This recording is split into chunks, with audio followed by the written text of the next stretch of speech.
नमस्कार, ज्ञान विज्ञान के नए अंक में आपका स्वागत है। ज्ञान विज्ञान एक ऐसा कार्यक्रम है जिसमें हम विज्ञान, प्रौद्योगिकी, आविष्कार और शोध की दुनिया के सभी महत्वपूर्ण समाचार लेकर उपस्थित होते हैं। मैं हूं स्मृति रस्तोगी और आइए एक नजर डालते हैं सुर्खियों पर। भारतीय अंतर्राष्ट्रीय विज्ञान महोत्सव का चौथा संस्करण सफलतापूर्वक संपन्न। सामाजिक तथा आर्थिक विकास के लिए विज्ञान एवं प्रौद्योगिकी की भूमिका पर जोर। जलवायु परिवर्तन तथा दीर्घकालीन विकास पर शोध के लिए अर्थशास्त्र के क्षेत्र में 2018 के नोबेल पुरस्कार से अमेरिकी अर्थशास्त्री सम्मानित। त्रिपुरा में आयोजित विज्ञान प्रसार की लोकप्रिय विज्ञान क्विज प्रतियोगिता साई कनेक्ट के दूसरे संस्करण में असम की टीम विजयी। दिल्ली में कचरा प्रबंधन यंत्र से प्रतिदिन 10 लाख लीटर गंदे पानी से 3 टन जैव ईंधन का निर्माण आरंभ।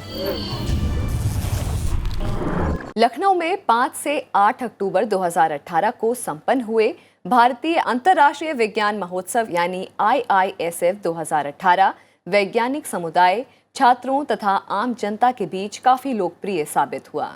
इस वर्ष महोत्सव की विषय वस्तु थी परिवर्तन के लिए विज्ञान, जिसमें 23 विभिन्न कार्यक्रम, जिनमें नव निर्माण भारत या नई विधियों के द्वारा विज्ञान के प्रयोग से भारत की सामाजिक समस्याओं का समाधान तलाशना भी शामिल थे। पेश है लखनऊ से ज्ञान विज्ञान की एक ग्राउंड रिपोर्ट। जो बातें कल्पना से भी परे हों, विज्ञान ने उन्हें भी साकार कर दिखाया है। विविध प्रकार के ज्ञान, रचनात्मकता तथा अनुसंधानों ने सभ्यताओं को बेहतर बनाने में महत्वपूर्ण योगदान दिया है। लखनऊ में 5 से 8 अक्टूबर को आयोजित भारतीय अंतर्राष्ट्रीय विज्ञान महोत्सव 2018 में विज्ञान के ऐसे ही योगदानों का जिक्र किया गया। 4 दिन चले इस महोत्सव का आरंभ भव्य उद्घाटन के साथ हुआ, जो देश भर के लोगों का आकर्षण बना। महोत्सव के चौथे संस्करण की विषय वस्तु थी परिवर्तन के लिए विज्ञान। समापन दिवस पर भी सभी छात्रों, प्रतिनिधियों, शोधकर्ताओं, वैज्ञानिकों तथा साझेदारों के उत्साह, जोश तथा भागीदारी के सम्मान में विदाई सत्र आयोजित किया गया। इस सत्र में विज्ञान और प्रौद्योगिकी मंत्री डॉक्टर हर्षवर्धन तथा उत्तर प्रदेश के उप मुख्यमंत्री दिनेश शर्मा के अलावा भारत सरकार के सड़क परिवहन और राजमार्ग मंत्री नितिन गडकरी भी उपस्थित थे। Like health, science has to be made a social movement, and if you will be successfully be able to make science a social movement, I am sure that we will be able to solve each and every problem of this country, and we can certainly have an India where the future of India will be far more glorious than its already fantastic past. अगर आप इस विशाल विज्ञान महोत्सव का आनंद नहीं उठा पाए हैं, तो आज आप ज्ञान विज्ञान में इसकी झलकियां देख सकते हैं। समापन सत्र में विज्ञान भारती ने साइंस इंडिया वेब पोर्टल का विमोचन किया, जिसका उद्देश्य भारतीय छात्रों को विज्ञान के विभिन्न विषयों की शिक्षा देना है। 4 दिनों तक चले इस महोत्सव ने पूरे देश के वैज्ञानिक समुदाय को एक मंच पर ला खड़ा किया।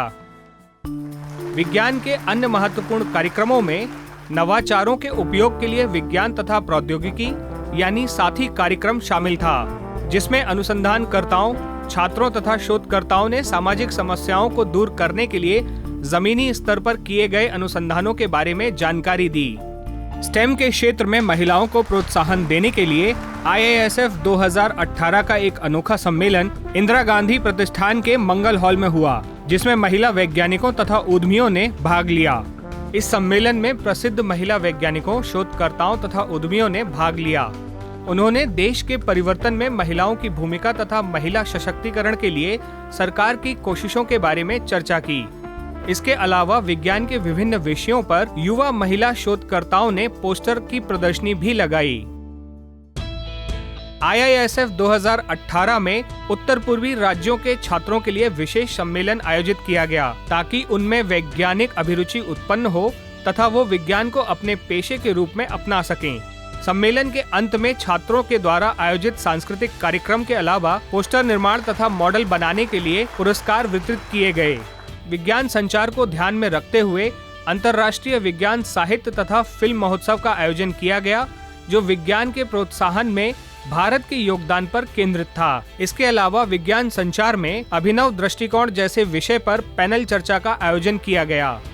If you are going to talk about science and society connect, and then how do you communicate the latest development, the joy of science, the curiosity and the kind of mindset that you get from science, doing science to larger public, and also attract young people towards science, then you need some kind of a communication mechanisms.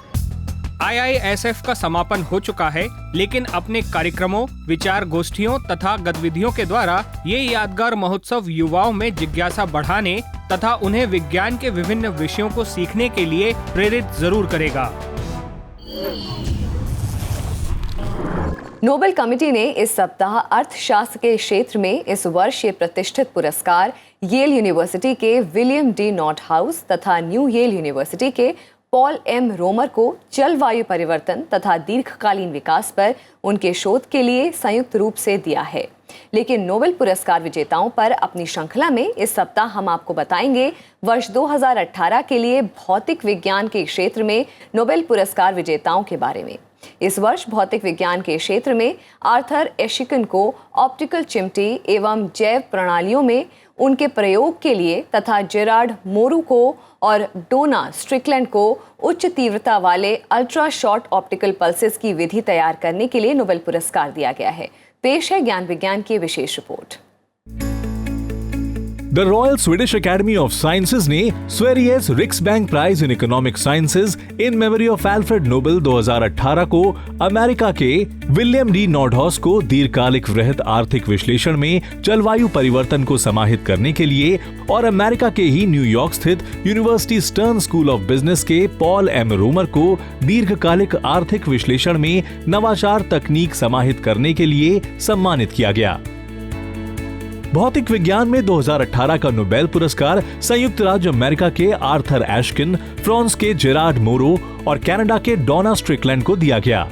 Dona Strickland 55 वर्षों में भौतिकी का Nobel पुरस्कार प्राप्त करने वाली पहली महिला बन गई है।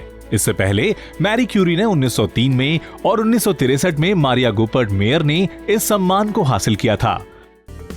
पुरस्कार का पहला भाग आर्थर एशकिन को ऑप्टिकल ट्विजर यानी प्रकाशीय चिमटी और जैविक प्रणालियों पर उनके प्रयोग के लिए दिया गया।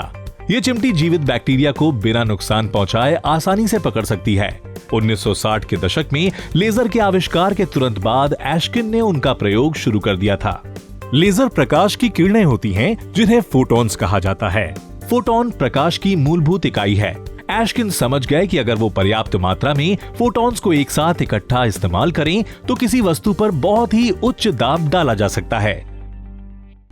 इससे भी महत्वपूर्ण ये था कि एशकिन ये भी समझ गए थे कि लेजर एक केंद्रित प्रकाश की किरण होती है जिसके मध्य में किनारों की तुलना में काफी फोटॉन्स होते हैं। इस अंतर से स्वाभाविक रूप से ये रास्ता निकला कि वस्तुओं को दो लेजर की सहायता से पकड़ा जा सकता है। यही वो चीज है जिसे आज हम प्रकाशीय चिमटी यानी ऑप्टिकल ट्विजर के नाम से जानते हैं। इस आविष्कार का प्रयोग जैविक प्रणालियों जैसे कि परिसंचरण तंत्र, श्वसन प्रणाली और तंत्रिका तंत्र के अध्ययन के लिए किया जा रहा है। I think that Arthur Ashkin very soon after the first laser had been constructed realized that suddenly there was available a tool of light of a totally different quality than you had earlier. And he started to think about how can one use this tool to manipulate objects. And he realized that by thinking about this, he realized that just take a small micro-sized transparent sphere should be possible. Even if the radiation pressure from the laser is very small, it should be possible to manipulate such a sphere. And indeed he was correct. पुरस्कार का दूसरा भाग संयुक्त रूप से Gerrard मोरो और डोना Strickland को उच्च तीव्रता और अल्ट्रा शॉर्ट ऑप्टिकल पल्स उत्पन्न करने की उनकी विधि के लिए दिया गया। बहुत शक्तिशाली लेकिन अल्पकालिक लेजर बनाने के तरीकों की खोज करते समय उन्होंने पाया कि लेजर को खींचने से इसकी जबरदस्त शक्ति कम हो गई, जिसे बाद में फिर बढ़ाया भी जा सकता है। कई प्रयोग करने के बाद उन्होंने देखा कि इन लेजर बीम्स को भी अल्पकालिक अत्यधिक शक्तिशाली लेजर बनाने के लिए संपीड़ित किया जा सकता है। इस तकनीक को चर्व्ड पल्स एम्प्लीफिकेशन यानी CPA का नाम दिया गया। स्ट्रिकलैंड और मोरो की तकनीक ने अभूतपूर्व तरीकों से प्राकृतिक घटनाओं का अध्ययन करना संभव बना दिया है। CPA का उपयोग लेजर पल्स बनाने के लिए किया जा सकता है, जो केवल 1 एटोसेकंड तक रहता है, जो कि 1 सेकंड के अरबवें हिस्से का अरबवां हिस्सा है। इन गणनाओं से न केवल रासायनिक प्रक्रियाओं का अध्ययन करना संभव हो गया है, बल्कि हर एक परमाणु के अंदर क्या होता है इसका अध्ययन करना भी संभव हो गया है। इस विधि का उपयोग अब आंखों की सर्जरी में किया जा रहा है, जिसमें तीव्र लेजर तरंगों का इस्तेमाल हो रहा है। लेजर भौतिकी में क्रांति लाने वाले इन आविष्कारों को इस वर्ष नोबेल पुरस्कार मिला है। अब बहुत छोटी वस्तुओं और अविश्वसनीय रूप से तेज प्रक्रियाएं देखी जा रही हैं। उन्नत परिशुद्ध उपकरण संबंधी अनुसंधान औद्योगिक तथा चिकित्सा अनुप्रयोगों के अनछुए क्षेत्रों को हमारे सामने ला रही है। वक्त है एक छोटे से ब्रेक का। ब्रेक से वापस लौटने पर हम आपको ले चलेंगे त्रिपुरा, जहां विज्ञान क्विज प्रतियोगिता साई कनेक्ट संपन्न हुआ। देखते रहिए ज्ञान विज्ञान।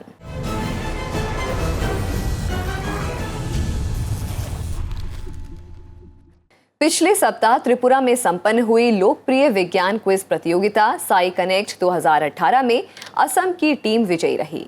ज्ञान तथा स्वाभाविक सूझबूझ की कड़ी प्रतिस्पर्धा में मिजोरम की टीम ने असम की टीम को कड़ी टक्कर दी। विज्ञान प्रसार के इस नूतन तथा महत्वपूर्ण क्विज कार्यक्रम का उद्देश्य उत्तर पूर्व के युवाओं के दैनिक जीवन में विज्ञान के उपयोग की जानकारी का प्रसार करना है। प्रतियोगिता में जीत के साथ ही पिछले वर्ष की विजयी टीम त्रिपुरा से साई कनेक्ट की रोलिंग ट्रॉफी अब असम की टीम के पास पहुंच गई है। ज्ञान विज्ञान पेश कर रहा है जोश तथा उत्साह से भरे साई कनेक्ट 2018 की कुछ दिलचस्प झलकियां। क्विज का अर्थ है ज्ञान, रफ्तार तथा सटीकता का परीक्षण। जो टीम धीरज के साथ एकाग्रचित होकर त्वरित गति से सटीकता का प्रदर्शन करती है, वही विजयी होती है। साई कनेक्ट 2018 की फाइनल प्रतियोगिता में असम की टीम ने इन्हीं गुणों का प्रदर्शन किया। इस क्विज प्रतियोगिता का उद्देश्य अपर प्राइमरी से लेकर सेकेंडरी स्कूल के छात्रों के बीच दैनिक जीवन में विज्ञान के उपयोग की जानकारी का प्रसार करना था। साई कनेक्ट को आयोजित कराने की पहल भारत सरकार के विज्ञान और प्रौद्योगिकी विभाग के स्वायत्त शासी संस्थान विज्ञान प्रसार ने की है। साई कनेक्ट का उद्देश्य उत्तर पूर्वी भारत में पढ़ने वाले 8वीं तथा 9वीं कक्षा के छात्रों में वैज्ञानिक अभिरुचि उत्पन्न करना है। उत्तर पूर्वी भारत के ये राज्य हैं असम, मिजोरम, नागालैंड, त्रिपुरा, मणिपुर, सिक्किम, मेघालय तथा Arunachal Pradesh. Response is very good and all the students are taking this program very serious and we are getting responses from the teachers, local coordinators and officers from S&T councils that people are asking about this program. Quiz प्रतियोगिता Sai connect 2018 को 4 चरणों में आयोजित किया गया था। पहले चरण का आरंभ विज्ञान प्रसार की बनाई फिल्मों के प्रदर्शन से हुआ। दूसरे चरण में जिला स्तर पर विज्ञान क्विज का आयोजन किया गया। इस चरण के विजेताओं ने तीसरे चरण में राज्य स्तर पर क्विज प्रतियोगिता में भाग लिया। तीसरे चरण में सफल प्रतियोगियों ने चौथे तथा अंतिम चरण की प्रतियोगिता में भाग लिया, जो क्षेत्रीय स्तर की क्विज प्रतियोगिता थी। फाइनल प्रतियोगिता में त्रिपुरा, मिजोरम, असम, मणिपुर तथा अरुणाचल प्रदेश की उन टीमों ने भाग लिया जो पूर्ववर्ती चरणों में सफल हुए थे। ऑडियो विजुअल पर आधारित क्विज प्रश्नों के कारण फाइनल चरण काफी दिलचस्प हो गया था। The Sai Connect fulfills the mandate of Vigyan Prasar of science popularization through promotion of science films, as well as the quiz competition excites the student for learning of things in a new way. Final चरण के पहले भाग में बहुविकल्पीय प्रश्न थे, जिनका उत्तर प्रत्येक team को निर्धारित 10 सेकंड में देना था। दूसरा भाग विशेष ऑडियो विजुअल का था, जिसमें सभी टीमों को 1 से 1.5 मिनट की क्लिप दिखाई जाती थी और उनसे जुड़े प्रश्न किए जाते थे। प्रतियोगिता के तीसरे भाग में एक शब्द में उत्तर देने वाले प्रश्न होते थे। चौथा भाग तस्वीरें पहचानने का था। इस भाग में प्रतियोगियों को तस्वीर पहचाननी होती थी। इस वर्ष तस्वीरों की विषय वस्तु दुनिया के विलुप्तप्राय जानवर तथा पक्षी थे। प्रतियोगिता का 5वां तथा अंतिम भाग तेज रफ्तार से पूछे जाने वाले रैपिड फायर सवालों का था, जिनमें प्रत्येक टीम को 1.5 मिनट में 8 प्रश्नों के उत्तर देने होते थे। सभी टीमों के बीच कड़ी प्रतिस्पर्धा थी। इस प्रतिस्पर्धा में असम की टीम सबसे आगे रही और साई कनेक्ट 2018 की विजेता बनी। We never expected to win the quiz, but we have come first, so it's a very great feeling. The most important things we learned was like how we could connect with people. We made so many new friends, and yeah, that's it. Sai connect 2018 में जीतने वाली असम की team को rolling trophy तथा team के प्रत्येक सदस्य को 5,000 रुपए का पुरस्कार दिया गया। दूसरा स्थान प्राप्त करने वाले मिजोरम की टीम के प्रत्येक सदस्य को प्रमाण पत्र तथा 3,000 रुपए का नगद पुरस्कार दिया गया। त्रिपुरा की टीम ने तीसरा स्थान प्राप्त किया, जिसके सदस्यों को प्रमाण पत्र के अलावा 2,000 रुपए के पुरस्कार से सम्मानित किया गया। प्रतियोगिता में अरुणाचल प्रदेश तथा मणिपुर की टीमें क्रमशः चौथे तथा 5वें स्थान पर रहीं। उत्तर पूर्व भारत की विशालतम क्विज प्रतियोगिता के रूप में साई कनेक्ट की लोकप्रियता दिन पर दिन बढ़ रही है। इस क्विज प्रतियोगिता की विशेषता है कि इसमें विज्ञान प्रसार की बनाई फिल्मों के अलावा स्कूली पाठ्यक्रम से भी प्रश्न किए जाते हैं। प्रायोगिक गतिविधियों को प्रतिभागियों को रोचक तरीके से समझाया गया, जिससे वो आगे चलकर विज्ञान और प्रौद्योगिकी को एक पेशे के रूप में चुन सकें। राजधानी दिल्ली से होकर बहने वाली यमुना की सफाई के एक महत्वपूर्ण प्रयास में भारतीय प्रौद्योगिकी संस्थान दिल्ली के शोधकर्ताओं ने नीदरलैंड की वैज्ञानिक एजेंसी के साथ नई दिल्ली के बारापुल्ला में शहर के गंदे पानी को फिर से इस्तेमाल लायक बनाने के लिए लोटस HR यानी local treatment of urban Suez streams for healthy reuse परियोजना का आरंभ किया। इस यंत्र की क्षमता प्रतिदिन 10 लाख लीटर गंदे पानी से 3 टन जैव ईंधन तैयार करने की है। इसके अलावा जैव प्रौद्योगिकी विभाग तथा bill and Melinda Gates foundation के द्वारा विकसित किए गए 2 जैव शौचालय भी वहां स्थापित किए गए हैं। पेश है ज्ञान विज्ञान की विशेष रिपोर्ट। भारत के प्रधानमंत्री नरेंद्र मोदी ने 2 अक्टूबर 2014 को सार्वभौमिक स्वच्छता के उद्देश्य को हासिल करने के लिए स्वच्छ भारत अभियान का आरंभ किया था। सार्वभौमिक स्वच्छता के अंतर्गत इन 2 अभियानों स्वच्छ भारत मिशन ग्रामीण और स्वच्छ भारत मिशन शहरी के साथ स्वच्छ भारत अभियान के लिए अभियान समन्वय का दायित्व पेयजल और स्वच्छता मंत्रालय को दिया गया। सभी अभियानों का लक्ष्य एक साथ 2019 तक स्वच्छ भारत मिशन को हासिल करने का है। ये महात्मा गांधी को उनकी 150वीं जयंती पर एक सच्ची श्रद्धांजलि होगी। हाल ही में केंद्रीय विज्ञान और प्रौद्योगिकी मंत्री डॉक्टर हर्षवर्धन ने नई दिल्ली के सनडायल पार्क में शहरी सीवेज प्रवाह के समय उपचार के लिए स्वास्थ्यप्रद पुनः उपयोग या लोटस HR परियोजना का उद्घाटन किया। इस संयंत्र द्वारा साफ किए गए पानी का उपयोग विभिन्न उद्देश्यों के लिए किया जा सकेगा। इस परियोजना के माध्यम से बारापुला नाले के पानी के विभिन्न शहरी अपशिष्टों से पोषक तत्वों और ऊर्जा को अलग करके उपयोगी बनाया जाएगा। इसके साथ ही सनडायल पार्क में 2 जैव शौचालयों का भी उद्घाटन किया गया, जिसे जैव प्रौद्योगिकी विभाग और जैव प्रौद्योगिकी उद्योग अनुसंधान सहायता परिषद तथा bill and Melinda Gates foundation के सहयोग से निर्मित किया गया।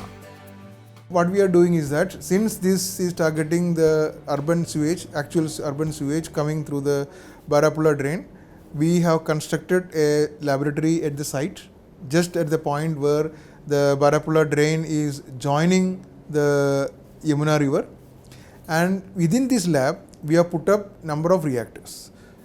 Currently all these reactors are smaller in size and they are treating the actual water coming in the Barapula drain, and we are also looking at not one single system but maybe 2 or 3 different types of technologies put together, which will ultimately achieve the desired goal, which is to eliminate all the emerging contaminants as well as remove the priority or emerging pollutants inside the wastewater.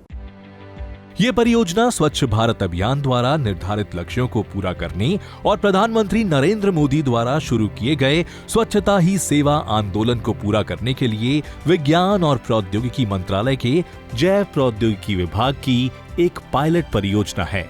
नई दिल्ली में sundial park में नया संयंत्र 10 lakh litre sewage को स्वच्छ पानी में परिवर्तित कर सकता है और इससे 3 टन जैव ईंधन भी निर्मित किया जा सकता है। यहाँ पर एक और अनूठी पहल के तहत जैव प्रौद्योगिकी विभाग ने दलदली, अनुपयोगी और बेकार पड़ी भूमि का वनीकरण किया है, जिसके अंतर्गत 2281 वृक्षों की प्रजातियों का रोपण किया गया, जिनका विकास 44 स्वदेशी प्रजातियों के वृक्षों से किया गया है। इससे न केवल क्षेत्र की सफाई में मदद मिलेगी बल्कि मच्छरों के प्रजनन में भी कमी आएगी। इसके अलावा हवा और मिट्टी भी शुद्ध होगी।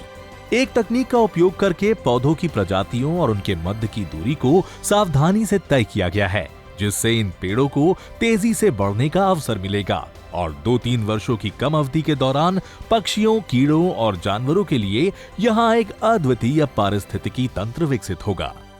एक गंदे नाले को भी एक प्रॉफिटेबल माइन जैसे हम बना सकते हैं, इसका एक उत्कृष्ट उदाहरण हमारे बायोटेक्नोलॉजी डिपार्टमेंट ने यहाँ पर प्रस्तुत किया है। पिछली बार तो जब 1 साल पहले आए थे तो ये था कि यहाँ पर ये लेबोरेटरी हम बना रहे हैं।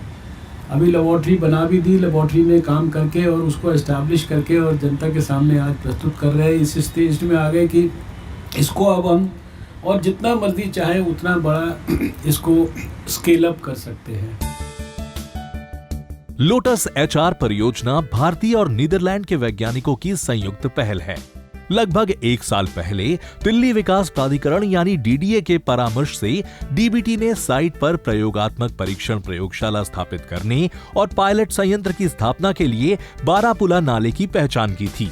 DDA ने इस उद्देश्य के लिए सनडायल पार्क के समीप 5 साल की अवधि के लिए जैव प्रौद्योगिकी विभाग को 200 वर्ग मीटर जमीन लीज पर दी है।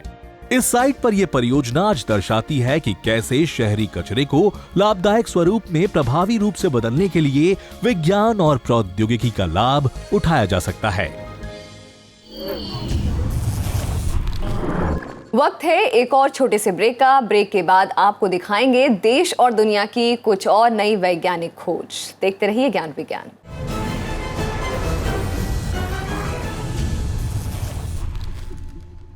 ब्रेक के बाद आपका स्वागत है और आइए अब तेज रफ्तार से नजर डालते हैं देश और दुनिया की कुछ और दिलचस्प वैज्ञानिक गतिविधियों पर। जलवायु परिवर्तन पर संयुक्त राष्ट्र संघ की अंतर सरकारी पैनल यानी IPCC ने 7 अक्टूबर को ग्लोबल वार्मिंग पर विशेष रिपोर्ट जारी की।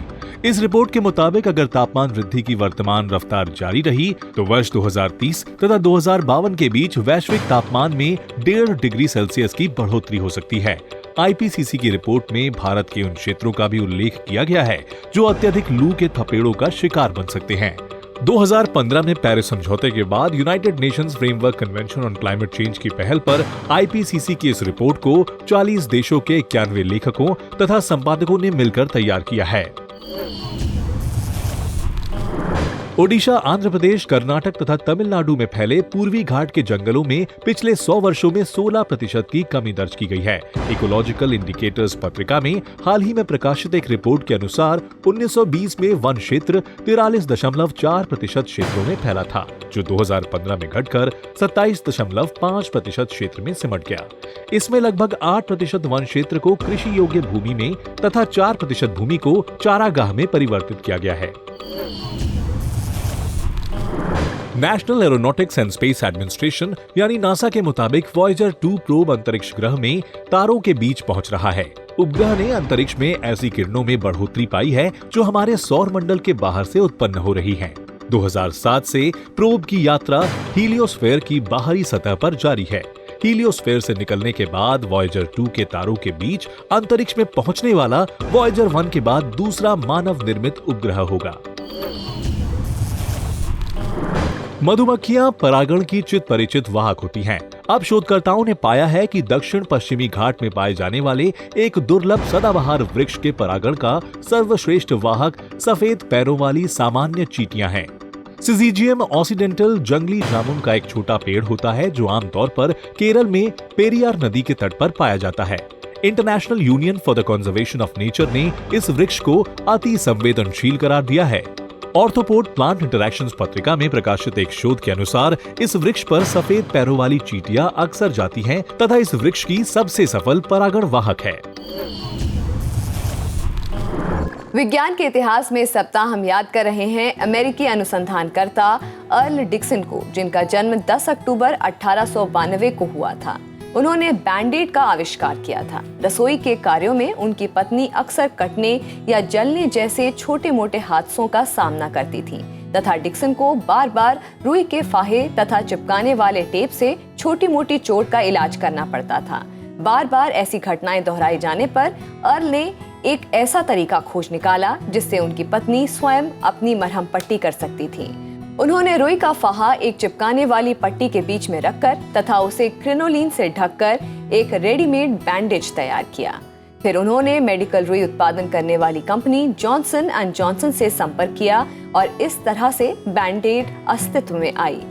इसके बाद बैंडेड ने विभिन्न रूपों में चिपकाने वाले बैंडेज के रूप में लोकप्रियता प्राप्त की, जिसमें प्लास्टिक, सजावटी, पारदर्शक, एंटीबायोटिक दवा के साथ तथा यहाँ तक कि तरल रूप में भी बैंडेड मशहूर हुई।